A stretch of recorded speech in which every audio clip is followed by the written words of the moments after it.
The emergency session of the Vorthak High Council had been going on for 6 hours, and Commander Veltar could see the exhaustion on every scaled face around the massive circular table. Outside the council chamber windows, the 3 moons of Vorthak Prime cast their pale light across the capital city, but there was no peace in that light tonight. "Another colony has fallen," reported Captain Bextar, his voice heavy with defeat. "The mining facility on Zerion 9 was completely destroyed 12 hours ago. That makes 17 colonies lost in the past 3 solar cycles." High Counselor Mordun slammed his clawed fist on the table, making the water glasses jump. 17 colonies. Thousands of our people forced to flee their homes. Billions of credits and equipment destroyed, and we are no closer to stopping this monster than we were when it first appeared. The creature they called the Ravager had become the nightmare of the Vorthak Empire. Standing 12 meters tall and covered in what looked like living crystal armor, it appeared without warning at mining colonies and industrial sites throughout the outer territories. No weapon seemed able to harm it, and no military strategy could predict where it would strike next. "What is the status of our military response?" asked Counselor Dr. Anna, the eldest member of the council. General Kexton stood slowly, his old battle scars visible even through his ceremonial robes. "We have deployed our most advanced battle fleets, used our most powerful weapons, and sent our best tactical minds to study this creature. Nothing works. The Ravager's armor absorbs energy weapons, kinetic weapons bounce off harmlessly, and explosive weapons seem to make it stronger instead of weaker. There must be something we have not tried," insisted Counselor Yorseth. "Some weakness we have not discovered." "We have tried everything within our knowledge and experience," General Kexton replied grimly. "Traditional military solutions are not working. This creature is unlike anything we have encountered in 1,000 years of expansion across the galaxy." Commander Veltar had been quiet throughout most of the discussion, but now he stood and activated a holographic display showing the pattern of attacks across Vorthak space. "Perhaps that is the problem. We keep trying traditional solutions to an unprecedented threat." "What are you suggesting?" Mordun asked with barely controlled anger. "I am suggesting we try something completely different," Veltar said calmly. "Something no Vorthak military leader has ever attempted before." The council chamber fell silent as everyone stared at the veteran commander. Veltar had led successful campaigns against hostile alien species for 40 years. If he was admitting defeat through conventional means, the situation was even worse than they had thought. "The galaxy contains many species with different approaches to solving problems," Veltar continued. "Perhaps we need to learn from one of them." "You want to hire alien mercenaries?" General Kexton asked with surprise. "Not mercenaries," Veltar replied. "Advisors. Specifically, I want to hire a human." The reaction was immediate and explosive. Half the council members began shouting at once, their voices mixing into an angry roar of disbelief and outrage. "Humans?" Mordun stood up so quickly his chair fell backward. "You want to bring those unpredictable primitives into our most critical military operation?" "Humans are many things, but they are not primitives," Veltar replied firmly. "Their technology may be less advanced than ours, but their approaches to problem-solving are uniquely effective." Captain Zexara, who had been silently observing from her position near the wall, stepped forward. "Commander Veltar is correct about human capabilities. I have studied their diplomatic and military history. They have resolved conflicts that other species considered impossible." "Give us examples," demanded Counselor. Dr. Anna Zexara activated her personal datapad and projected information into the center of the room. On Kepler 12, humans successfully negotiated peace between the crystalline hive mind and the nomadic traders, 2 species that had been at war for 3 centuries. The solution involved understanding that both species had completely different concepts of territory and ownership. "That was diplomacy, not military action," objected General Kexton. "Then consider their approach to the predator crisis on New Terra," Zexara continued. "When Earth colonists encountered the Shadow Stalkers, massive carnivores that were killing hundreds of settlers, the human response was not to hunt them to extinction. Instead, they studied the creature's behavior and discovered they were intelligent. Within 6 months, humans had turned their most dangerous predators into working partners." "You are talking about animals, not military threats," Mordun protested. "What about the robot wars on Proxima 4? Zexara asked. Human negotiators ended a conflict between organic and artificial intelligences that had lasted 50 years. Their solution was so successful that both sides now work together on joint research projects. Commander Veltar nodded approvingly. Humans have a reputation throughout the galaxy for finding solutions that other species never consider. They seem to have an unusual ability to understand the motivations of completely alien beings. "And you think this ability will work against the Ravager?" asked Counselor Dr. Anna. "I think we have exhausted every conventional approach," Veltar replied. "Our choices are to keep doing the same things that have already failed, or try something completely different. The human approach to seemingly impossible problems has worked many times before." The debate continued for another hour, with council members arguing about the risks of involving humans in Vorthak military affairs. Some worried that humans would steal Vorthak technology or use their knowledge for their own benefit. Others questioned whether any alien species could truly understand Vorthak needs and priorities. But the list of destroyed colonies continued to grow, and traditional military solutions continued to fail. Finally, Counselor Dr. Anna called for a formal vote. All in favor of hiring human consultants to assist with the Ravager crisis? The vote was close, 7 in favor, 5 opposed. But it was enough to authorize the unprecedented step of requesting help from humanity. "Very well," Dr. Anna announced. "Commander Veltar, you are authorized to contact the Terran Federation and request their most qualified xenobiologist and conflict resolution specialist. But understand that the responsibility for this decision rests on your shoulders." 2 days later, the Terran Federation responded to the Vorthak request with surprising speed. They would send 2 specialists, Kang Dae-ho, a xenobiologist with extensive experience in first contact situations, and Park Soo-jin, a diplomatic liaison who specialized in interspecies communication. The response included files detailing both humans' qualifications. Dae-ho had successfully established peaceful contact with 17 different hostile alien species.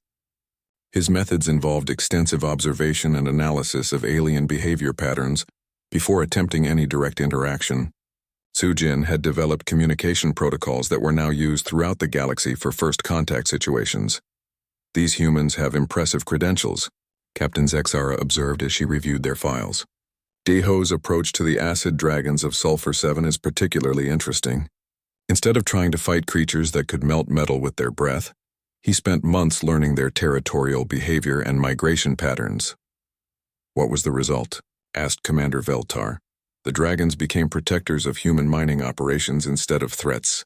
Dae-ho discovered they were actually trying to protect their nesting areas from industrial contamination. Once the humans relocated their operations and cleaned up the contaminated areas, the dragons began actively defending human facilities from other predators. When the human transport ship arrived at Vorthak Prime 1 week later, a small crowd of officials gathered at the spaceport to meet them. Many were curious about the aliens who might succeed where Vorthak military might had failed. Dae-ho was a compact man with intelligent, dark eyes and a calm manner that immediately impressed the Vorthak observers. Soo-jin was taller and more energetic, carrying communication equipment that she immediately began adjusting for Vorthak vocal patterns. "Thank you for coming," Commander Veltar said formally. "We hope you can help us end this crisis." "We will do our best," Dae-ho replied through Soo-jin's translation device. "But I must warn you that our methods may seem strange compared to traditional military approaches. We do not try to defeat problems. We try to understand them. Understanding the Ravager has not been our priority," admitted General Kexton. "Our priority has been stopping its attacks.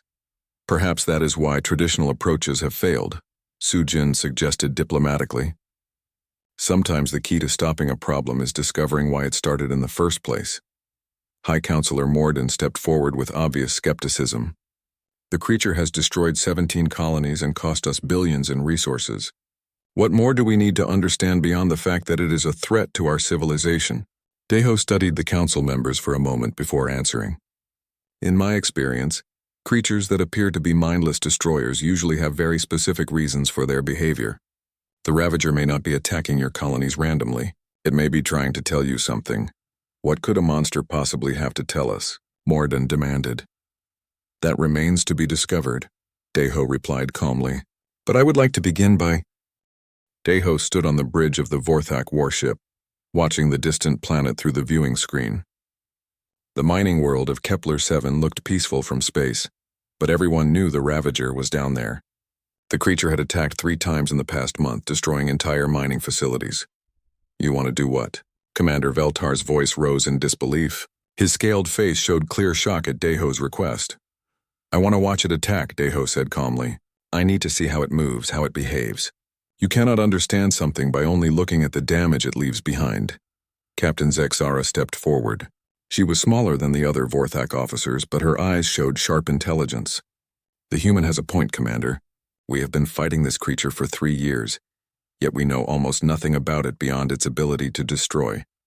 Veltar's claws tapped against the metal railing. It is too dangerous. We have already lost too many soldiers. I will not get close enough to be in danger, Deho promised. But I need to observe it in action. Every creature has patterns. Even the most violent predator follows certain rules. Sujin joined the conversation from her position at the communication station. Commander, Earth animals that seem mindlessly violent often have very specific reasons for their behavior.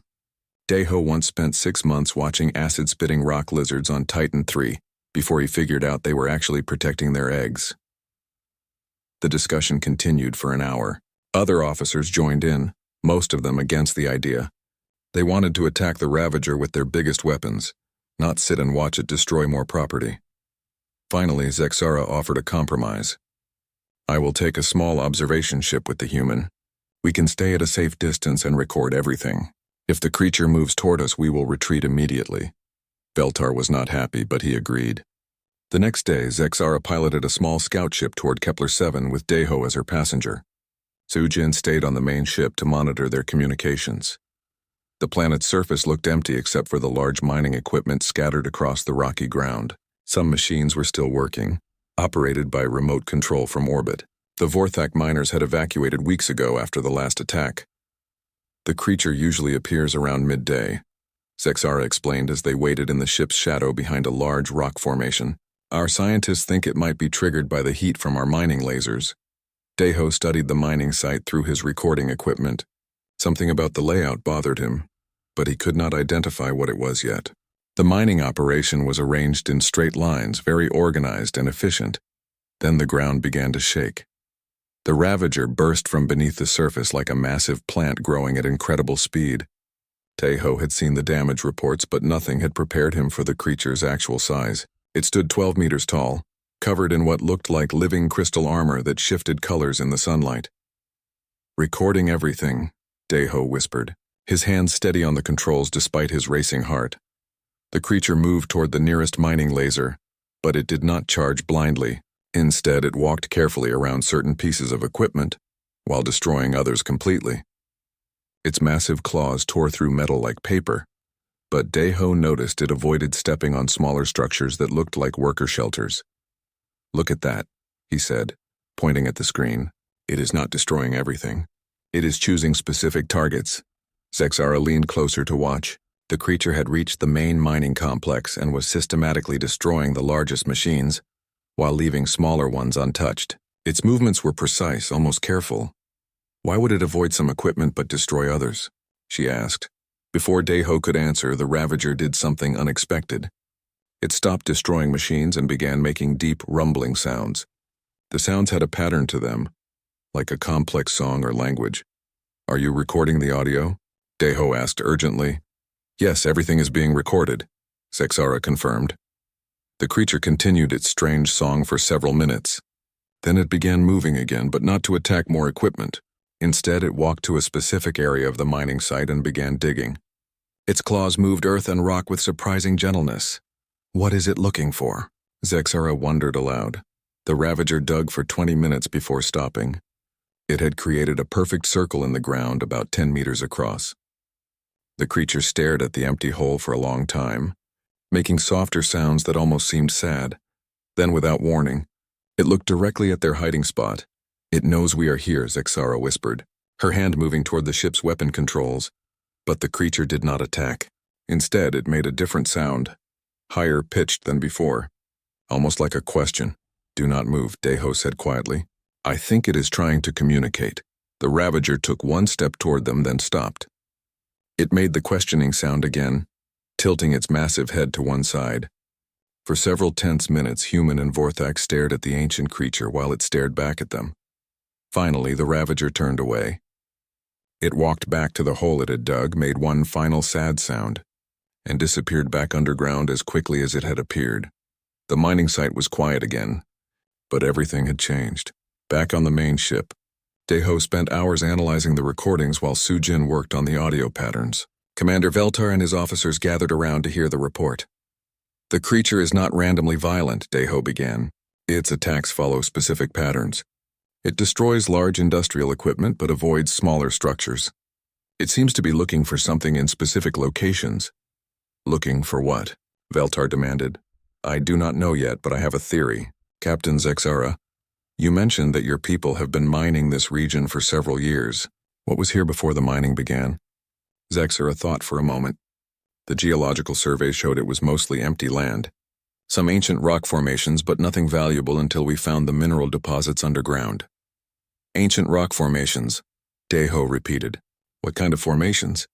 I am not sure. The surveys were focused on finding valuable materials, not studying old rocks. Daeho turned to Sujin, who had been working on the audio analysis. What did you find? The sounds have definite patterns, she reported. The computer analysis suggests they might be attempts at communication, but in a language we do not recognize. Daeho nodded slowly. I need to see those geological surveys, and I need to know more about this planet's history. I think the Ravager is not trying to destroy your mining operation because it hates technology. Then why is it attacking us? Veltar asked impatiently. I think it is trying to protect something, and I think that something was here long before your people ever arrived on this world. The room fell silent as everyone considered this possibility. The idea that the galaxy's most feared monster might actually be a guardian protecting something precious changed everything they thought they knew about their enemy. Tomorrow, I want to return to the surface, Daeho announced. But next time I do not want to just watch. I want to try talking to it. The command room erupted in angry voices when Daeho made his announcement. Every Vorthak officer seemed to be shouting at once, their scaled faces showing shock and fury. Absolutely not. Commander Veltar slammed his clawed hand on the table. I will not allow you to walk up to that monster and try to have a conversation with it. High Counselor Morden, who had arrived on the ship that morning, stood with his arms crossed. I knew bringing humans here was a mistake. This proves they are too emotional and foolish to handle serious military problems.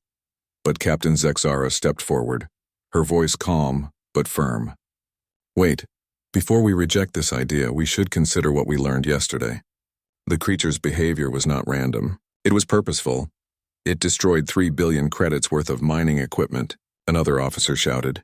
Yes, but it also avoided destroying worker shelters and smaller machines, Zexara replied. A mindless monster would destroy everything in its path. This creature made choices. Sujin had been working all night on the audio recordings. She looked tired but excited as she joined the discussion. I found something important in the sound analysis. The creature's vocalizations match frequency patterns found in ancient Vorthak archaeological sites.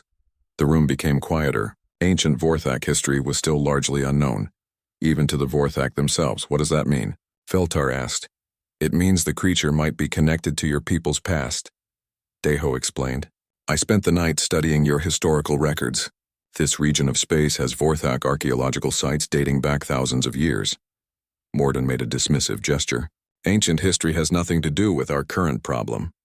That monster is destroying our colonies, and you want to try talking to it instead of killing it. Every approach you have tried has failed, Daeho pointed out. Your most powerful weapons barely scratch its armor. Your best military strategies have not stopped it. Maybe it is time to try something different. The debate continued for hours. Most of the Vorthak officers supported a full military assault using every ship in the fleet. They wanted to bombard the creature from orbit until nothing remained. But Zexara had spent time reviewing the recordings, and she saw what Daeho saw. The creature had multiple opportunities to attack our observation ship yesterday, but it did not. When it looked at us, it made questioning sounds, not threatening ones. You are reading too much into animal behavior, Morden argued. Maybe, Daeho admitted. But what if I am right? What if this creature is trying to communicate and your attacks are making it more desperate? You could be fighting a war that does not need to happen. Finally, Commander Veltar made his decision. I will allow one attempt. 1. You will take a small landing craft with Captain Zixara providing support from orbit. If the creature shows any sign of aggression, you will retreat immediately. I want to go to the surface alone, Deho said. Absolutely not, Veltar replied. Zexara will maintain a safe distance, but someone needs to be ready to extract you if this goes wrong. 2 days later, they returned to Kepler-7. Deho had spent the time studying every piece of archaeological data the Vorthak had about the region. He had also prepared a collection of artifacts recovered from ancient Vorthak sites, hoping they might mean something to the creature. The landing craft touched down at the edge of the mining complex. Zexara piloted the ship while Deho prepared his equipment. He wore light armor but carried no weapons. Instead, he had a small backpack containing the ancient artifacts and a recording device. The creature usually appears around midday. Zexara reminded him through the communication system. You have 30 minutes before I am ordered to extract you whether you want to leave or not. Deho walked toward the center of the mining site, where the creature had dug its mysterious hole 2 days earlier. The empty pit was still there, perfectly circular and exactly 10 meters across. He set his backpack down at the edge of the hole and waited. The ground began to vibrate right on schedule. The Ravager emerged from the earth more slowly than before, as if it sensed something different. Its massive crystalline armor caught the sunlight, creating rainbow patterns across the rocky ground. When it saw Deho standing near the hole, it stopped completely. For several long minutes, human and creature stared at each other across 20 meters of empty ground. Then Deho did something that would have seemed impossible to any Vorthak military officer. He sat down cross-legged on the ground and placed his hands in his lap, making himself as non-threatening as possible. The creature tilted its enormous head to one side, studying this small figure that showed no fear. Slowly, carefully, Deho reached into his backpack and withdrew the first artifact. It was a carved stone tablet covered in ancient Vorthak symbols. He held it up so the creature could see it clearly. The Ravager's reaction was immediate and dramatic. Its armor began changing colors rapidly, cycling through blues and greens and golds. It made a sound unlike any they had recorded before, deep and musical and somehow hopeful. Did you see that? Zexara's voice crackled through the communication device. Recording everything, Deho replied quietly, not taking his eyes off the creature. The Ravager took one careful step forward, then another. It was moving slowly, the way someone might approach a frightened animal. When it reached the edge of the circular hole, it stopped and made the questioning sound they had heard before. Deho pulled out another artifact, this one a small carved figure that archaeologists thought might represent an ancient Vorthak religious symbol. The creature's reaction was even stronger. Its armor shifted to bright gold and it began making complex musical sounds that definitely seemed like language. It recognizes these objects, Deho said into his communicator. These artifacts mean something to it. The creature knelt down on the opposite side of the hole, bringing its massive head closer to Deho's level. Up close, he could see that what he had thought was crystalline armor was actually something more complex. It looked almost alive, with patterns shifting beneath the surface. The Ravager extended one enormous clawed hand toward the artifacts, but stopped just short of touching them. It looked at Deho and made a soft questioning sound. Understanding flashed through Deho's mind. You want to know if it is okay to touch them, he said aloud. Then very carefully he placed the stone tablet on the ground between them and pushed it gently toward the creature. The Ravager's clawed fingers, each one larger than Deho's entire hand, picked up the tablet with surprising gentleness. The creature held the artifact close to its face, studying every carved symbol. As it did, its armor began displaying the same symbols in glowing patterns. Zexara, are you seeing this? Deho whispered. I am recording everything. The creature's armor is reproducing the symbols from the tablet. The Ravager set the tablet down carefully and looked directly at Deho. Then it did something extraordinary. It began projecting images into the air using beams of light from its armor. The holographic display showed scenes that looked like memories. The first image showed the mining site, but different. Instead of industrial equipment, there were structures that looked like temples or monuments. Vorthak figures moved through the scene, but they looked different from modern Vorthak. Their scales had different patterns, and they wore clothing decorated with the same symbols from the artifacts. The second image showed the same area, but the structures were being destroyed. Not by weapons or explosions, but by some kind of natural disaster. The ancient Vorthak were fleeing, carrying what looked like the bodies of their dead. The third image showed the area as it was now, with mining equipment covering the ancient burial sites. "It is showing us the history of this place," Deho said with amazement. "This was a sacred site for ancient Vorthak people. They buried their dead here." The creature continued its holographic story, showing more scenes of the ancient civilization. It showed itself too, but younger and smaller, working alongside the ancient Vorthak as some kind of guardian or protector. The creature was not their enemy, Deho realized. It was their partner. It has been trying to protect this burial site from being destroyed by modern mining. The Ravager finished its story and looked at Deho expectantly. It made the questioning sound again. But now Deho understood what it was asking. "You want to know if we will stop disturbing the sacred sites," he said. The creature's armor shifted to a hopeful blue-green color. "I cannot make that decision alone," Deho continued. "But I will help you talk to the people who can." For the first time since the conflict began, the galaxy's most feared monster looked peaceful. The return journey to the Vorthak command ship was tense with anticipation.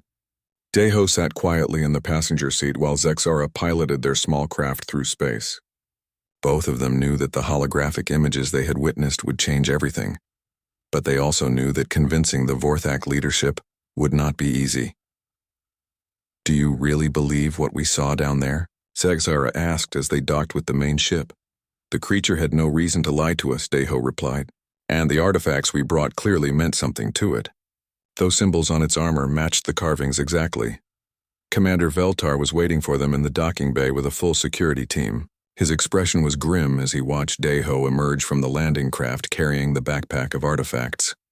"Report," Veltar ordered immediately. "We need to gather everyone for this," Deho said.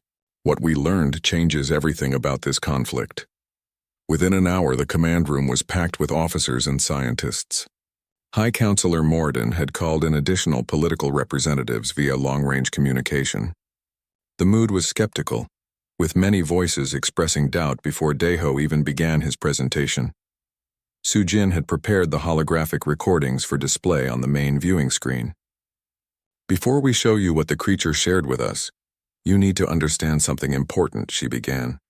"The being you call the Ravager is not a mindless monster. It is an intelligent creature with memories going back thousands of years." Murmurs of disbelief filled the room, but Sujin continued. "The audio analysis of its vocalizations shows clear linguistic patterns. It has been trying to communicate with you since the attacks began." "Communicate what?" Morden demanded from the communication screen. "How to destroy us more efficiently." Deho stepped forward. "It has been trying to tell you that you are destroying something sacred to your own ancestors." The room erupted in angry voices, but Commander Veltar called for silence. "Show us these recordings." The holographic display activated, showing the images the creature had projected on Kepler-7. The ancient Vorthak civilization appeared in the air above the conference table, their temple structures and burial sites clearly visible. "This is what Kepler-7 looked like 3,000 years ago," Deho explained. "It was a sacred burial ground for an ancient branch of Vorthak civilization." Several officers began shouting that the images were fake, but Captain Zexara stepped forward with a datapad in her hands. "I spent the last 6 hours cross-referencing these images with our archaeological database. The architectural patterns match ruins found on 12 other worlds in this region." The holographic display continued, showing the natural disaster that destroyed the ancient civilization and the careful burial of their dead in the sacred sites. "The creature you call the Ravager was their guardian," Deho continued. "It was bioengineered to protect the sacred sites and preserve the memory of the lost civilization." Dr. Krelvon, the chief science officer, stepped closer to examine the display. "The creature's armor patterns do match symbols from our oldest archaeological sites. But how could it have survived for 3,000 years? "Advanced bioengineering," Sujin answered. "The creature shows signs of cellular regeneration technology, far beyond current Vorthak capabilities. Its creators designed it to survive for millennia." The final holographic sequence showed the modern mining operation beginning on Kepler-7, with the creature awakening from deep hibernation to find its sacred sites being destroyed by machines. Your mining operations have been digging directly through ancient burial grounds, Deho said quietly. Every attack has been the creature trying to protect the graves of its ancient partners. The room fell silent as the implications became clear. High Counselor Mordun was the first to speak. Even if this wild story is true, it does not change the fact that this creature has destroyed our property and killed our people. Has it killed anyone? Deho asked. The question caught everyone off guard. Commander Veltar checked his reports. The creature has destroyed equipment and facilities, but there have been no confirmed deaths from direct contact with it. Because it has been trying not to hurt anyone, Zexara realized. It destroys the machines that are disturbing the burial sites, but it avoids areas where people might be injured. Captain Bextar, the officer in charge of planetary security, pulled up casualty reports on his datapad. All deaths related to the Ravager attacks have been from collapsing structures or equipment failures, not from direct contact with the creature. It could have killed everyone on those mining worlds, Deho pointed out. Instead, it has been showing remarkable restraint for a creature you describe as a mindless monster. Dr. Krelvon was studying the biological data from their encounters. The creature's size and power levels suggest it could destroy entire cities if it wanted to. Yet it has limited its actions to specific industrial targets. The evidence was mounting, but Morden remained unconvinced. This is human sentiment, not military strategy. Even if the creature thinks it has good reasons for its attacks, it is still a threat to Vorthak expansion. What if it does not have to be? Zexara asked suddenly. Everyone turned to look at her. What if we could work with it instead of fighting it? Work with it how? Veltar demanded. Zexara pulled up star charts on her personal datapad. Look at the pattern of attacks. Every world the creature has targeted contains significant archaeological sites. But there are dozens of worlds in this region with valuable resources and no ancient ruins. You are suggesting we change our entire expansion strategy to accommodate the wishes of an alien monster, Morden said with disgust. I am suggesting we respect our own history, Zexara replied firmly. These are the burial sites of our ancestors. Should we not honor them instead of strip mining them for profits? Dr. Krelvon was examining the archaeological data with new interest. If the creature truly has been guarding these sites for 3,000 years, it might have access to information we have lost. The knowledge contained in those ancient civilizations could be worth more than any mining operation. The discussion continued for hours, with officers and scientists debating the implications of what they had learned. Some remained convinced that military force was the only solution, while others began to see the possibility of a different approach. Finally, Deho made a proposal that surprised everyone. Let me return to the surface with Captain Zexara. Not to observe or communicate, but to attempt a formal alliance. An alliance? Veltar looked stunned. With the creature that has been terrorizing our colonies? With the guardian that has been protecting sacred sites from being destroyed, Deho corrected. The creature is intelligent and has shown willingness to communicate. If we approach it with respect instead of weapons, we might be able to find a solution that benefits everyone. Zexara stepped forward. I volunteer to accompany Deho in this attempt. My family genealogy traces back to this region of space. It is possible that my ancestors were among the people this creature was created to protect.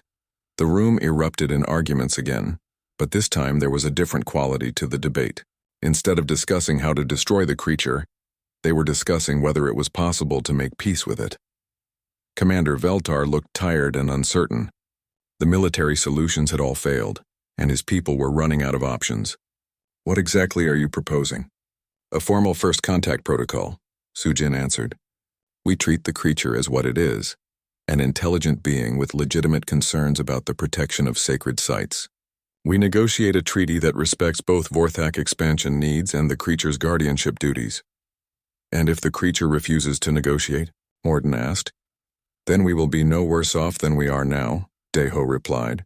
But if it accepts, we could end this conflict without losing another ship or destroying another world. The debate continued late into the night, but eventually a consensus emerged. They would attempt one formal diplomatic contact. If it failed, they would return to military solutions. If it succeeded, they would have achieved something unprecedented in galactic history, turning their most dangerous enemy into an ally. The formal negotiation took place on Kepler-7 3 days later, but not at the mining site. Deho had requested they meet at a location the creature chose itself, showing respect for its role as guardian of the sacred sites. The creature, which had begun calling itself Keeper of Memory through their growing communication system, selected a natural amphitheater formed by ancient rock formations. Archaeological scans revealed it had been a ceremonial gathering place for the lost civilization. Captain Zexara piloted the diplomatic shuttle with unusual nervousness. She carried formal authorization from Commander Veltar to negotiate on behalf of the Vorthak Empire, but she knew that High Counselor Morden and many other officials opposed the entire process. "Are you ready for this?" Deho asked as they approached the landing site. Zexara checked her translation equipment one more time. Over the past 3 days, Sujin had worked with the ship's computers to develop a basic communication interface that could translate between Vorthak language and the creature's complex harmonic vocalizations, as ready as anyone can be to negotiate with a 3,000-year-old bioweapon, she replied with nervous humor. The Keeper of Memory was waiting for them in the center of the amphitheater.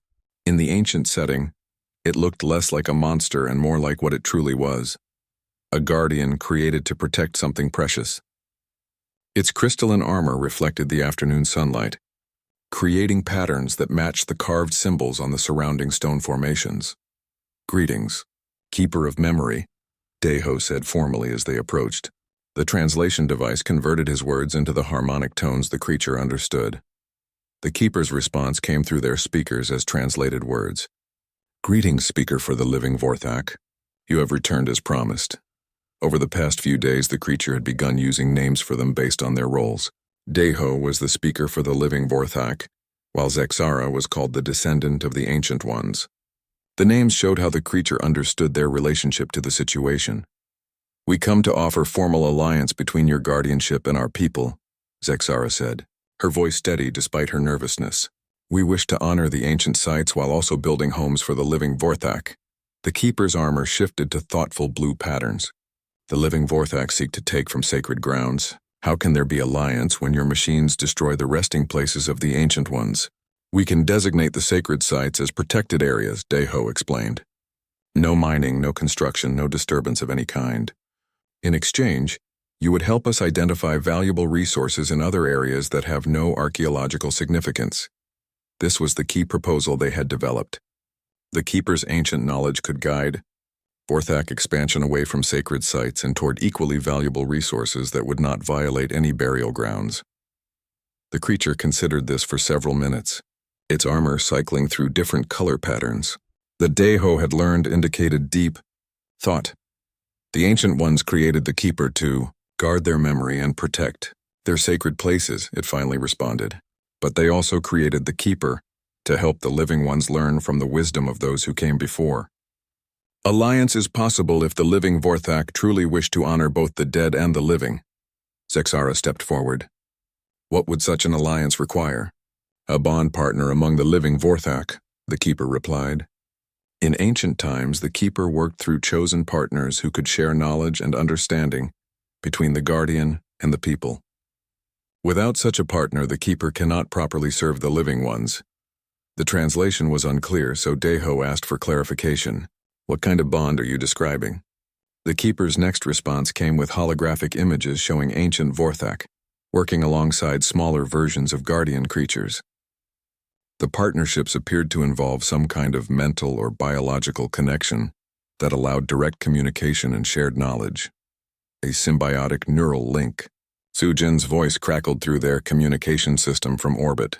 "The creature is proposing a biological partnership with a willing Vorthak volunteer."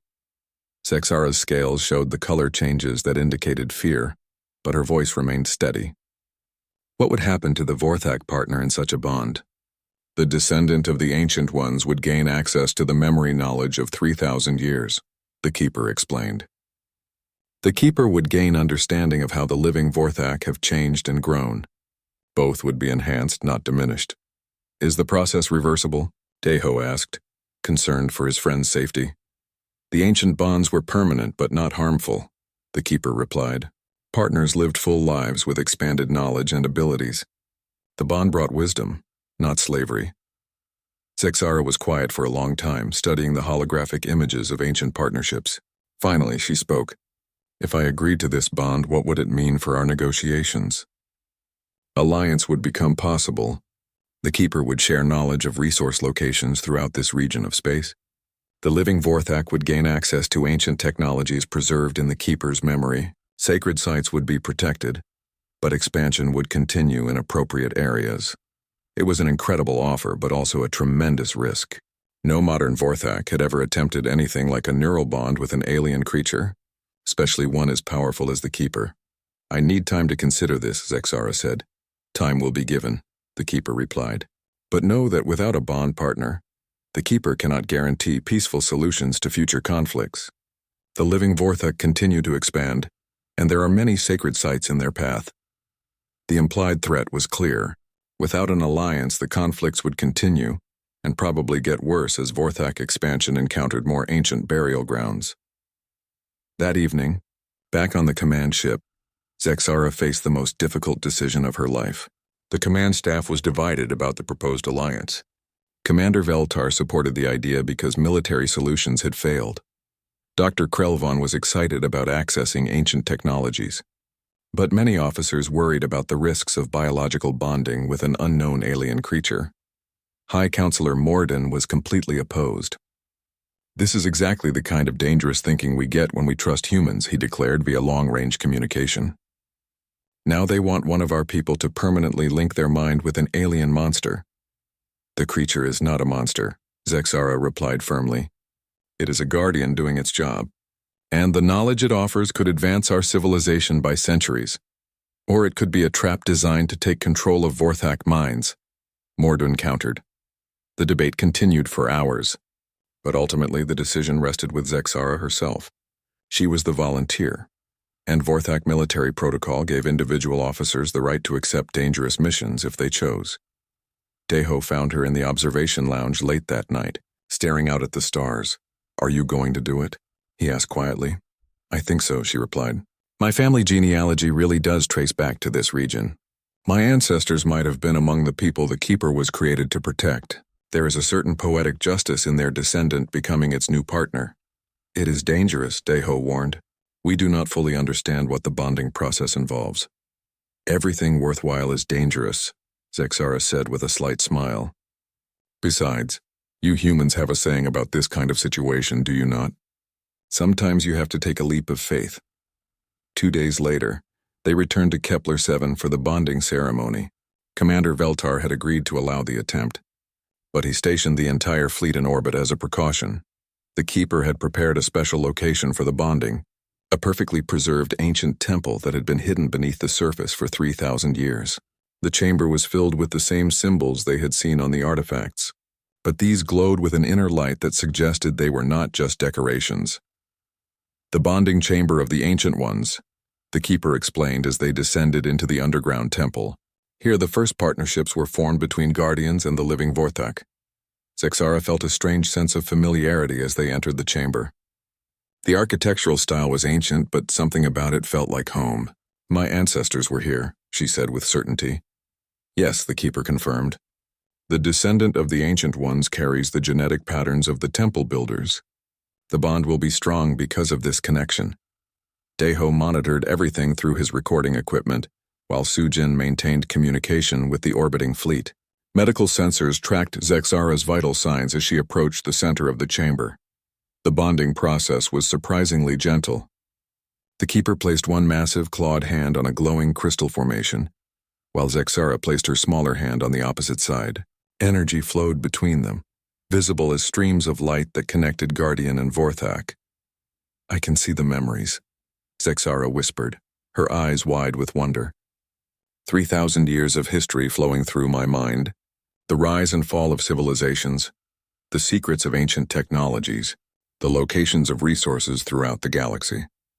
The process took several hours, but when it was complete, both participants had been transformed. Zexara's scales now showed faint patterns that matched the Keeper's armor, while the Keeper's massive form seemed somehow more graceful, and the 6 Vorthak battleships dropped out of hyperspace with their weapons already charging. High Counselor Morden, had convinced the Vorthak High Command that the bonding ceremony was actually an alien takeover of Captain Zexara's mind, and that immediate military action was necessary to prevent the spread of contamination. In the underground temple, alarms echoed from their communication equipment as Commander Veltar's fleet tried to intercept the attacking ships. But Morden's battleships were newer and more heavily armed than the exploration vessels Veltar commanded. "We have maybe 10 minutes before those ships reach firing range," Sujin reported from the orbiting communication ship. "Their weapons are powerful enough to destroy the entire temple complex." Deho looked at Zexara, who was still adjusting to the flood of ancient memories flowing through her mind. "Can you and the Keeper do anything to help?" Zexara's eyes were glowing with the same soft light as the temple crystals. When she spoke, her voice carried harmonics that had not been there before the bonding. "The Keeper has defensive capabilities that have not been used for 3,000 years. But we need to get to the surface." The Keeper of Memory moved with new purpose, its massive form flowing through the temple passages like water. The bonding had changed it too, giving it better understanding of modern technology and current threats. They emerged from the underground temple to find the sky filled with the lights of approaching warships. In the distance, explosions marked where Veltar's smaller ships were engaging Morden's battle fleet. "Show them what a real Guardian can do," Deho said grimly. The Keeper raised its arms toward the sky, and its crystalline armor began to glow with increasing brightness. Energy patterns flowed across its surface, building to levels that made the air itself hum with power. When the energy released, it was not in the form of weapons or destruction. Instead, the Keeper projected a massive defensive field that covered the entire sacred site. The energy barrier was visible as a dome of shifting light patterns that rose from the ground to high, above the temple complex. The first battleship to reach firing range launched a full spread of plasma missiles at the temple. The weapons struck the energy dome and simply disappeared, absorbed harmlessly into the defensive field. "Impossible," came Morden's voice over the communication channels. "No creature could generate that much defensive energy." "You are not fighting a creature," Zexara replied, her voice now carrying the authority of 3,000 years of guardianship. "You are attacking the sacred sites of your own ancestors, and the Guardian they created to protect those sites." More weapons fire struck the dome, but nothing could penetrate the ancient defensive technology.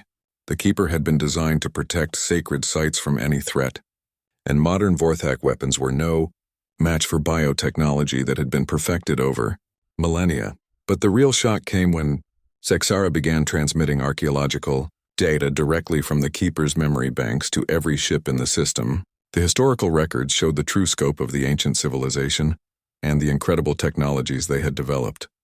"These records prove everything we told you," Deho broadcast to the entire fleet.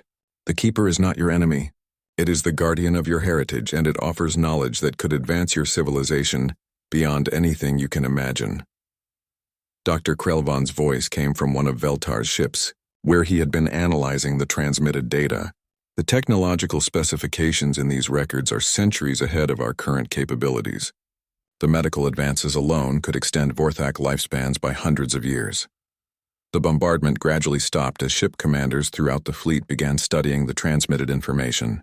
Even Morden's battleship crews were seeing evidence that challenged everything they had been told about the creature they were attacking. "This could all be fabricated," Morden insisted, but his voice lacked its earlier confidence.